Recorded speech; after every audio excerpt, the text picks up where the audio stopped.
Hi there. Today I want to share with you a wonderful free resource from the folks at Readsters, Linda Farrell and Michael Hunter, on teaching sight words. I'm Stephanie, and I support educators to improve reading outcomes by learning about and implementing the science of reading. What I love about this resource is that it clarifies a lot of misunderstanding about the term sight words, and it supports you to move forward with more effective teaching approaches. So Readsters has a section on their website where they give two important documents around this topic of sight words. Lots of people have been talking about sight words lately, and they've been clarifying what we mean when we say sight word is not the old approach to teaching high frequency words, but really any word that students can read instantly without having to decode it or think about it. That kind of instant sight recognition that we want all words to become. The problem is in schools, we've been in this practice of making lists of sight words that we expect students to just memorize. We send home the list, we put the words on flashcards. We're relying on an ineffective approach to committing those words to memory. So in the first of the two Readsters documents on this topic, they clarify, and they call it a new model of teaching sight words. I'm laughing at the title new model because it was written in 2013. It was new back then, a new approach. So the idea that they explain in this first free article is that you can take your list of previously called sight words and separate them into two categories, what they call flash words, which are the perfectly regular words that are decodable, and heart words, which are decodable except for one unexpected piece. This article does a really nice job of starting with the fact that students need to have a little bit of a bank of sight words that they recognize on sight that are irregular words even before you start decoding instruction. And this is good advice that goes all the way back to the research on direct instruction. So words like I, and, to, a, was, those are super high frequency words that students are just going to have to memorize at the beginning of kindergarten as you are starting to teach them to represent letter-sound relationships and decode so that they're able to read a sentence, right? So there's a place for that in very beginning instruction, and then you're going to move on. So the next part of the article deals with the concept of what they call flash words, the perfectly regular words that you might have had on your Dolch or Fry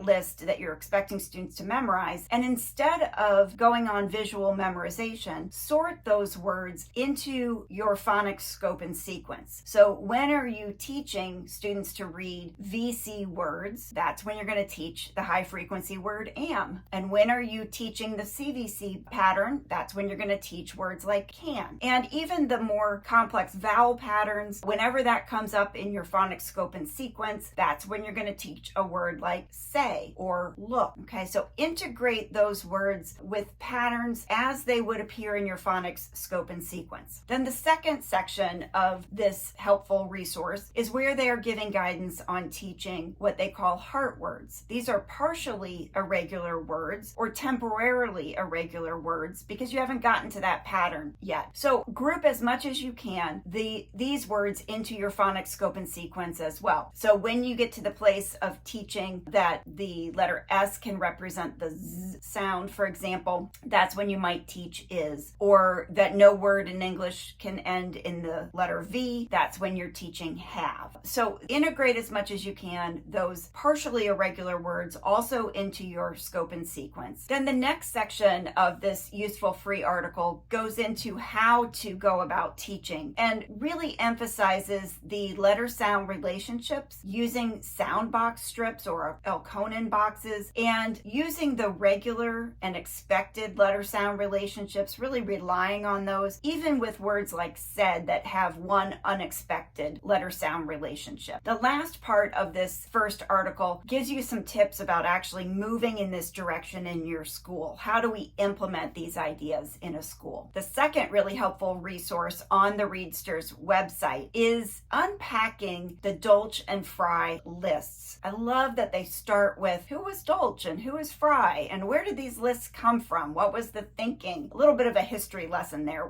some background information that's really useful. And then they go into sorting what is in the Dolch and Fry lists by grade level, by frequency. You really get to unpack and understand a different approach to teaching those words. They do a nice comparison across these two commonly used lists, the Dolch and the Fry. So Readsters has two free, super helpful resources about teaching high frequency words. I encourage you to check those out. If you'd like to learn more about using reading research to improve reading outcomes, hit the subscribe button and check out other videos I've created on MTSS and the science of reading.